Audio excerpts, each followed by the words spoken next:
हाँ तो क्या हालचाल। क्या आपको पता है किसी कंटेंट क्रिएटर को बवासीर खुजली मारता है तो वो कौन सा कंटेंट बनाता है?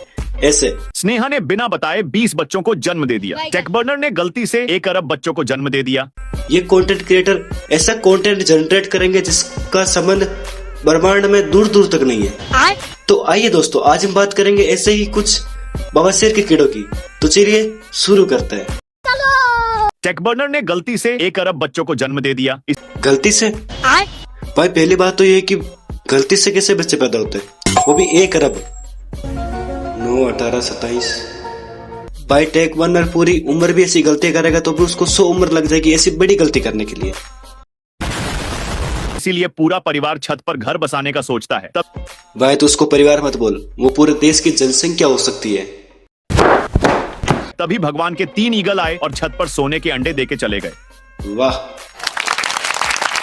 अब ईगल भी छत पे अंडे देगी, वो भी सोने के। ओ भाई, मारो मुझे, मारो मुझे, मारो। टेकबर्नर ने अंडे बेच के अपार्टमेंट खरीद लिए और यहाँ पर 1 अरब बेड बनाने के लिए करोड़ों गैल्वेनाइज्ड वर्गाकार स्टील का उपयोग करवा दिया और इस जंगले को दूसरी इमारत तक फैला दिया। फिर इस पर वुडन शेड के एल्यूमिनियम बोर्ड्स लगा के 1 अरब गद्दे बिछा दिए और 1 अरब एयर कंडीशनर लगा दिए, 1 अरब स्टडी टेबल लगाए और मूवी देखने के लिए 1 अरब प्रोजेक्शन स्क्रीनें लटकाई, छत को ढक दिया और ऊपर चढ़ने के लिए एक छेद रख दिया और चारों तरफ कांच की रेलिंग लगाई। बच्चों को सुरक्षित रखने के लिए बीच में एक हेलीपैड स्थापित कर दिया। अब बच्चों के साथ दुनिया भर की यात्रा की जा सकती है और बच्चे छत पर मेडिटेशन भी कर सकते हैं। भाई भले ही गांव धोने के लिए पानी नहीं है पर उनको सुख सुविधा सब चाहिए। पर वैसे एसी का आउटडोर कहाँ लगाना है वो भी बता देना।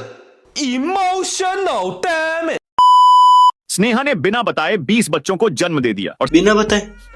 भाई बिना बताए सब कुछ कर लेते हैं तो फिर वो कुछ काम करना पड़ता है, उसका कुछ ऑनलाइन फॉर्म भरा जाता है क्या? कुछ समझे दया? सब बच्चों को एक साथ रखने के लिए 10 डबल बेड लगाए, पर ऊपर वाले भाई बहुत भारी थे जिस वजह से बिस्तर गिर गया। भाई इतना देखते ही स्नेहा ने अपने पति को कूट दिया। अबे बेल बुद्धि, वो भारी था तो उसको कूटने की क्या जरूरत थी? भारी को नीचे सुला दे और नीचे वालों को ऊपर सुला दे। नहीं, ऐसा करेंगे तो वो 3D रूम नहीं बनेगा ना इनका। और बेचारा पति 3 दिन रोता रहा। इसीलिए अब हम 20 बच्चों के लिए एक लग्जरी रूम बनाएंगे। इसके लिए हम सबसे पहले एक कंटेनर लेकर आएंगे और इसके साइड पैनल हटा के बीच में एक स्टडी डेस्क बनाएंगे। ये 20 बच्चों का स्टडी एरिया है और सभी बच्चे बारी बारी से एक साथ पढ़ाई कर सकते हैं। इसके बगल में एक टीवी लगाएंगे और स्नेहा अपने बच्चों को यहाँ पढ़ा सकती है। इसके बगल के कॉर्नर में 10 बच्चों के लिए गल्वनाइज्ड स्टील से बेड के फ्रेम बनाएंगे और इसे लकड़ी बोर्ड से कवर करेंगे। साथ ही इसके ऊपर मुलायम गद्दे बिछाएंगे। टकराव से बचने के लिए नरम बैकरेस्ट लगाएंगे। इसके बाद कई अलमारियां बनाएंगे जिसमें बच्चों के कपड़े और किताबें रखी जाएंगी। सामने की दीवार पर भी ऐसे ही 9 बिस्तर लगाएंगे। इसके बाद 2 भाइयों के बिस्तर बीच में रखेंगे। ये दोनों लीडर्स हैं। इनकी सुरक्षा के लिए टेम्पर्ड ग्लास की दीवारें लगाएंगे और बैठने के लिए 2 कुर्सियां लगाएंगे जहां दोनों बच्चे आराम कर सकते हैं। लीडी ऊपर चढ़ने के लिए सीढ़ियां लगाएंगे। अंत में यह 20 बच्चों का स्वतंत्र रूम बन जाता है। अब मुझे कमेंट में अपने विचार बताएं। भाई मुझे लगता है बाकी सब तो ठीक है पर वो बाथरूम का लगाना है। नहीं, बच्चे पोटी थोड़ी करते हैं। माँ खराब हो जाएगा, मैं माँ अम्मा बहन पे आ जाऊंगा मैं इनकी। मेरा दोस्त क्लास में जैसे ही चुपके से कुछ खाने लगता है, टीचर तुरंत आकर उसे डांट लगाकर क्लास से बाहर कर देती है। इसलिए मैं एक नया तरीका लेकर आया। सबसे पहले टेबल की फर्श ऊपर उठाकर कई सारी बुक्स रखेंगे ताकि टीचर देख ना पाए। अब सामने एक इंडक्शन कुकर रखेंगे ताकि दोस्त भोजन बनाकर मजे से खाते हुए अगले दिन के लिए नीचे फर्श पर हरी सब्जियां भी उगा पाए। भोजन की खुशबू टीचर तक न पहुँचे इसलिए पीछे बदबूदार मोजे लटकाएंगे। फिर भी अगर टीचर आती है तो दोस्त तुरंत टेबल का फर्श नीचे गिरा दे। कोई बात नहीं, हम तो देखो भाई, मैं सोच रहा हूँ कि कुर्सी के पीछे थोड़ी जगह बच गई है। अच्छा, तो क्यों ना उस जगह पर भैंसे बांध दी जाए, क्योंकि वैसे ही तूने क्लासरूम तो रखा नहीं, किचन एंड वो क्या कहते हैं उसको, सब कुछ बना दिया। अगर आप अपनी उंगली की हड्डी निकालकर उससे लिखने की कोशिश करेंगे तो आप लगभग 40 बार अपना नाम लिख पाएंगे, क्योंकि आपके हड्डी में कैल्शियम होता है जिससे ब्लैक बोर्ड की चौक भी बनाई जाती है। अगर आप अपनी पूरे शरीर की हड्डियों को निकालकर चौक बनाकर उससे सीधा लाइन खींचेंगे तो आप कोलकाता शहर को 2 बार घेर सकते हैं। तो फिर शरीर का ढांचा हम चौक से बना देते हैं? नहीं, उनका भी तो यूज करना पड़ेगा ना। गद्दारी कर दे। हड्डियों का ऐसा यूज होगा तो फिर चौक का तो ऐसा यूज होगा ही ना। वेल डन, तालियां होनी चाहिए यार हमारे लिए। अरे जल्दी से गर्म कर। जी साहब जी, हो गई।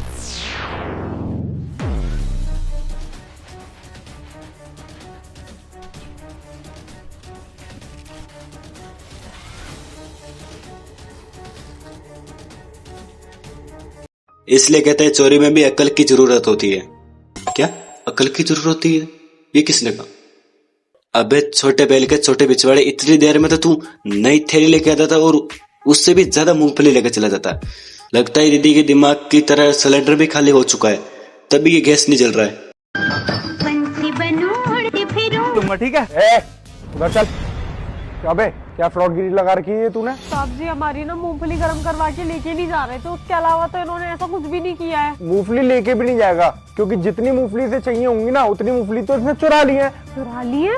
मतलब साहब जी हमको तो कुछ भी समझ में नहीं आ रहा है। देखिए सारी मूंगफली ना ये आया था पीछे से भगता हुआ और ये इस पे लेट गया, उसने लगा रखा है इसके ऊपर डबल साइडेड टेप। सर माफ कर दीजिए ना, आने चलो यहाँ से। भाई मुझे ये समझ में नहीं आ रहा है कि ये पुलिस वाला पैंट की चेन खोलकर दीवार के पीछे कौन से केस को अंजाम दे रहा था। पकड़ लिया साड़ू, पकड़। शेर अभी ये जरूर मुझे मार के खा जाएगा, क्या करूं, कैसे शेर से अपनी जान बचाऊं। भाई भले ही मौत कैसी भी आए, पर सोचना बिल्कुल ठाट बाट सा है। हाँ आइडिया।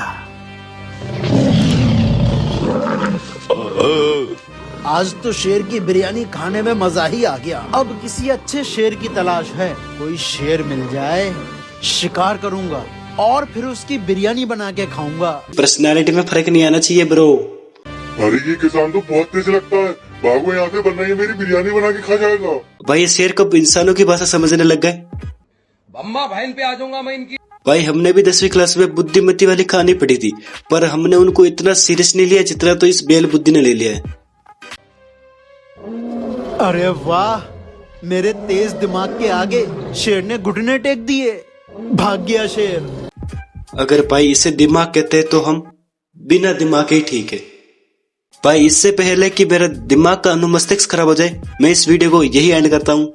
और आप अपनी बुद्धि के साथ चैनल सब्सक्राइब करो या बिना बुद्धि के सब्सक्राइब करो, बस सब्सक्राइब हो जाना चाहिए। मैं चलता हूँ दिमाग के डॉक्टर को दिखाने के लिए।